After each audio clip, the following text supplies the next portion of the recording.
Welcome to Radical Personal Finance, a show dedicated to providing you with the knowledge, skills, insight, and encouragement you need to live a rich and meaningful life now while building a plan for financial freedom in 10 years or less. My name is Joshua Sheets. I'm your host. Today on the show, I want to talk about belief. The power of believing in the possibilities of what is actually in front of you. I've been thinking this morning about the war in Ukraine right now between Russia and Ukraine. And for context, today is Thursday, February 24, 2022. And in the last 12 to 18 hours, there has been a dramatic change in the relationship between Russia and Ukraine. And the conflict has now gone kinetic. It's hard for me to understand fully at the moment in the fog of war what's actually happening, but there are abundant reports of Russian attacks on Ukraine. There's plenty of evidence of incursions of Russian tanks, troop carriers, etc., across the border. There's a massive breakdown in international relations. Ukraine has closed its embassy in Moscow, cut off diplomatic relations with Russia. Around the world, many nation states are issuing strong condemnations of the actions of Russia, etc. And so clearly we have entered a new phase of this particular conflict. This is something that's actually come up on Radical Personal Finance in the past few weeks, which I'll be talking about in a moment, where we had a listener call in and said, hey, my parents are in Ukraine. What should we do? Should we get them out? Should we not, etc.? And so we've been talking about this. But as I considered the topic and what I wanted to say about the topic, I believe it's a useful learning point for us. And I don't have any insight or wish to make any commentary on the actual details on the ground. It's unknown. I want to always condemn violence, immoral violence. I always want to condemn immoral violence. I always want to stand for peace and for righteousness. And so that should be that should be the first thing, of course. But beyond that, I don't have any insight, and so I'm not going to make any commentary on Russia. Or Ukraine or anything. I don't understand the history. I don't understand that region of the world. I don't understand. And that lack of understanding goes deep. In passing, it's interesting. Two things that have troubled me for years. About a decade ago, I started to take some interest in the Soviet Union and the history of the Soviet Union. Because, of course, I had what I was taught in school as history. And I grew up when I was a young boy. I grew up and I took an interest in political thrillers, primarily Tom Clancy political thrillers. And a key part of the story arc of Tom Clancy's Jack Ryan series involved the conflict between the Soviet Union and the United States. Of course, that was the defining feature of that age in American politics and American international relationships, was the conflict between the Soviet Union and the United States. And a bunch of Clancy's thrillers were set in that age of conflict. Of course, there's the famous Hunt for Red October, but then he had many lesser-known books, such as The Cardinal, the Kremlin, and others that were situated in the Soviet Union. And so, of course, I had kind of the standard American viewpoint of that, reinforced by what I learned in school. And then probably 10 to 15 years ago, I don't remember exactly, I came across the research of Anthony Sutton on the technological influences in the Soviet Union. And Sutton was I think a professor who did a very detailed analysis of what technology was in the Soviet Union. And it opened my eyes to the revisionist history that many people had argued with regard to the Soviet Union, and left me very confused. I thought, how on earth is it the case that there's all this hard evidence for the American investment in the Soviet Union and the building up of the Soviet Union, and yet this is not, I don't understand how this could be the case, because this doesn't fit the standard history that I was taught. And so I've had an interest in that for years, but never pursued it to a point of trying to actually have an opinion on it. The second thing that happened was actually the YouTube algorithm started to affect me, I guess a year or two ago. I stumbled across some videos of President Putin of Russia. And I started watching videos of his speeches, some interviews, etc. And some of them were some of them were just public speeches. Some of them were interviews. Some of them were aggressive, confrontational interviews. And of course, when you start watching something on YouTube, then of course there's up next. And then you train the algorithm. The algorithm sees you're interested in this and you watch these videos. And I kept watching them. And I watched a couple dozen videos, some fairly long, of President Putin in various public contexts. And I came away saying, that is not a stupid man. Whatever he is, he may be evil, may not be evil, I don't know. But that is not a stupid man.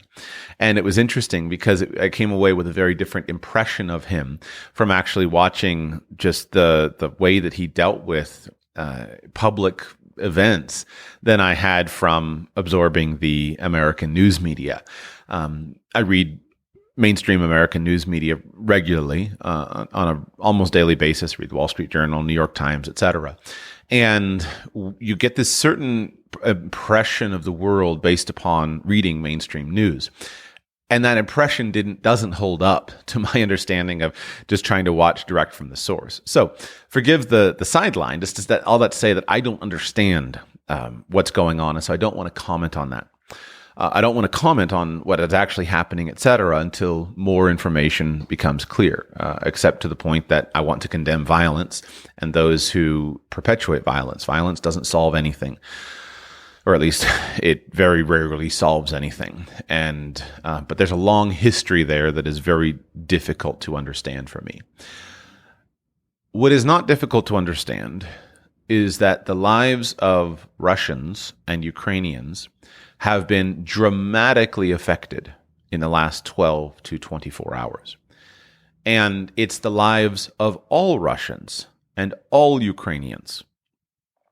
Certainly, there is the risks and the fears of violence. Obviously, the Ukrainian people all across the country are now facing risks of violence that they weren't facing a couple of months ago. You have air raid sirens going off in major cities. You have shelling coming in. You have tanks driving down the street. These are major, major changes in life. And at this point in time, although, of course, I'm sure that the Russian desire is not to kill thousands and thousands of ordinary civilians, that would seem to me, from my limited understanding, quite counterproductive for them. The fact is that when violence happens, the results are often uncontainable. When a gun goes off, a bullet lands somewhere. And sometimes that bullet lands in the intended target. Sometimes it passes through the intended target and hits someone behind. Sometimes it goes crazy, flies up in the air, falls down, and kills a random kid. Right? It was a horrible story the last couple of days. The 5-year-old shot in I think it was Detroit, I think. So the point is that anytime you have violence, there's always unintended consequences. There's always collateral damage. And so regardless of what a military tries to do or tries not to do, it's a dangerous place to be. So the life of every Ukrainian in Ukraine is now affected just simply by that increasing risk. And what will happen is, in a time of war and violence, the risks across the board go up. You have always primary effects, secondary effects, tertiary effects. You have the primary risk of a shell coming in, a warplane going over, a tank lobbing off, some kind of explosive round, people being killed, people being shot. Then you have the secondary risk that now local criminals will have more freedom to engage in higher levels of crime. So you have your more standard criminals that use the cover of violence to engage in other levels of crime. Then you have, of course, all the secondary and tertiary effects of disruptions in markets, disruptions in goods. Right now, the international airport is shut down. Across the country, international airports are shut down. So, of course, there's nobody coming in. There's nobody going out. There's no tourists coming in, no tourists going out. There'll be blockades of supply lines. The grocery store shelves will start to run short. Prices will skyrocket on certain goods that are hard to get. There'll be shortages across the board. And so everyone in Ukraine is going to be feeling the effects. However far it goes, whatever ends up happening, the effects are going to last and be very, very significant for a significant period of time. And then everybody in Russia or everybody associated with Russia in any way is going to be affected. You have significant international sanctions, most of them being economic sanctions being levied against the Russian people. We'll see what the long-term impact of those sanctions is, but they will be heavy on anybody associated with Russia. Businesses in Russia are being sanctioned. Businesses doing business with Russia are being sanctioned. If you're running a company in the United States, but you have Russian clients, that will come under heavy problems. Russians' ability to convert money, to transfer money. People are arguing cut them off of the SWIFT banking system. Russian banks will undergo greater scrutiny. You're stuck, right? It's a major problem. So you could be Russian, living in Russia or not living in Russia. And now at this point in time, because of the actions of the Russian government and the Russian military, there will now be major, major effects that will be felt by you. Now, what do I talk about belief? The point is, I didn't think a few weeks ago, I didn't think it was likely that President Putin would actually invade Ukraine. The topic came up on a Friday Q&A show, and I had been reading some of the news reports, but I have a very hard time reading and believing anything that I read in the news reports about things like that. Sometimes they get it right, sometimes they don't, but the Western media is so wacky in terms of the things that they report. Like, I believe very little of it. And you look at it and you say, what does a country have to gain? What does a country like Russia have to gain by invading Ukraine? It seems to me how, based upon my understanding of the conflict, the cultural differences, the nationalism of the Ukrainian people, the nationalism of the Russian people, obviously there have close connections and ties, culturally speaking, but it just seemed to me like you can't. It seems to, I don't understand how a nation can militarily pacify another nation. And so we'll see how far Putin goes and what happens. We'll see what his game plan is. But in the modern age, it has seemed, I don't understand how it can be smart, a smart thing to do. But time will tell. History will give the verdict. In a couple decades, we'll have a greater understanding of what the impact of the actions today are or are not. But what I have done, I didn't think it would happen, but I have always believed that it could happen. And so if you think back to the Friday Q&A shows where I had a listener with Ukrainian roots calling in and saying, should I get my parents out? My answer was absolutely, get your parents out. And we talked through some of the details, but I said, if you think that it's a possibility, the consequences of not getting out are simply too high. And so I hope very much that listener got his parents out. I hope that they went to the United States and that they're safe in the United States at the moment.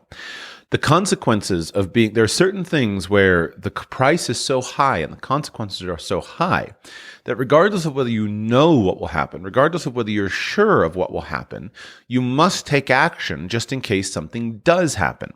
And you must take action early and put a plan in place. Again, that plan can have certain triggering points. I always think about this in the context, in my line of work as a financial planner, of what's called a springing trust. In financial planning, you can build in a trust certain springs, things that if this, then that. A tripwire, so to speak, or a conditional clause, right? If this happens, then that happens. And so in asset protection planning, there's a really interesting design that I think is quite smart when it comes to domestic asset protection trusts and offshore asset protection trusts. And the basic idea is whenever you do offshore planning, the prices go up, the hassle goes up, the costs go up. And so a lot of times you're better off keeping your assets in the local area, in the domestic economy, because prices are lower, hassle is lower. It's just an easier, it's easier to do business. It's quite complicated and frustrating to do business offshore, whether that's an offshore company, whether that's an offshore trust, etc. And there are higher costs associated with those things. But you recognize, especially in things like asset protection planning, you recognize that there are certain things that could happen, that if they happen, that might make this line of planning no longer doable. So you can build a trust where the trust is managed in the United States. If you're from the United States, its assets are mostly in the United States. That keeps your costs low, keeps things simple, etc. But then you put certain springs in there where if this happens, if the threat goes up, then the trustee has the direction to immediately move the trust from the United States to an offshore jurisdiction. And then in the offshore jurisdiction, the trust has greater protection from the attacks that it is receiving. And so it's called a springing trust. It can spring, something happens. And then other uses of springing trust in other contexts as well. But I love that picture. I love that image of simply we have a plan, but then if things get bad, then it springs into another plan. Because that's a good way of dealing with reality. Reality is, I don't want my trust to go offshore. It's a hassle. But I recognize that there are attacks that can come, and that would be, those attacks would be significant. The same thing applies to where you are, right? If you're living in Ukraine and you're happy in Ukraine, that's where your life is, that's where your friends are, that's where your business is, that's where everything is, then you would obviously want to stay there. That Ukrainian person doesn't want to move to Hawaii, doesn't want to move to Latvia, doesn't want to move to Finland or to the United Kingdom. The Ukrainian person wants to be in Ukraine. But you have to acknowledge there are certain things that could happen that could change that. And so you put in place a plan to say, if this happens, then I'm going to take these certain actions. And I think war is a really good example of this. This is one of the reasons why years ago when I left the United States the first time, I said, I need to have a plan to where I could go if I wanted to leave the United States in the future. It's not that I want to leave forever, but if I wanted to leave in the future because things got bad, what would I do? What would I do if the tyranny increased? What would I do if there broke out increasing levels of violence due to structural instability and social instability, etc.? I need a plan. I need a plan that could spring into action.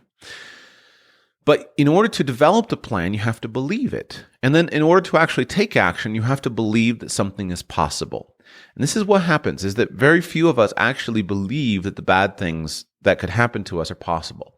Think about a heart attack, right? You're 40 years old. You're stuffing your face every day with junk food. You are sedentary, etc. You know intellectually that something could happen and your heart could get clogged and you could have a heart attack and die. Heart disease kills millions and millions of people. You know that it could happen, but you don't believe it.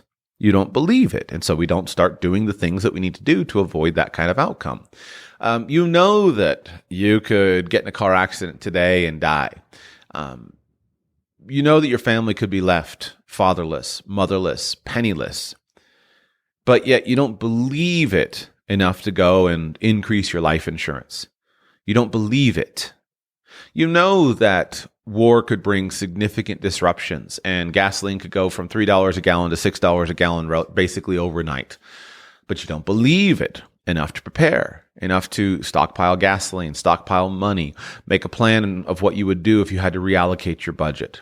You know that things could happen and grocery shelves could go bare. You know that supply lines could be disrupted, but you don't believe it enough to say, oh, here's what I would definitely need, so I'll make sure that I have in place some preparations. And when something like this happens, right, we don't believe that a nation could go to war with another nation to take territory.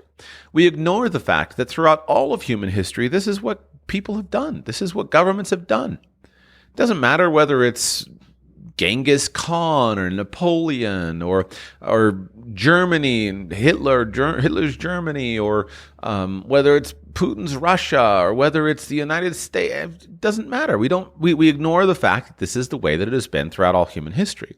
And you go through a period of time, right? You go through, when did the Soviet Union collapse? Let's call it almost 30 years.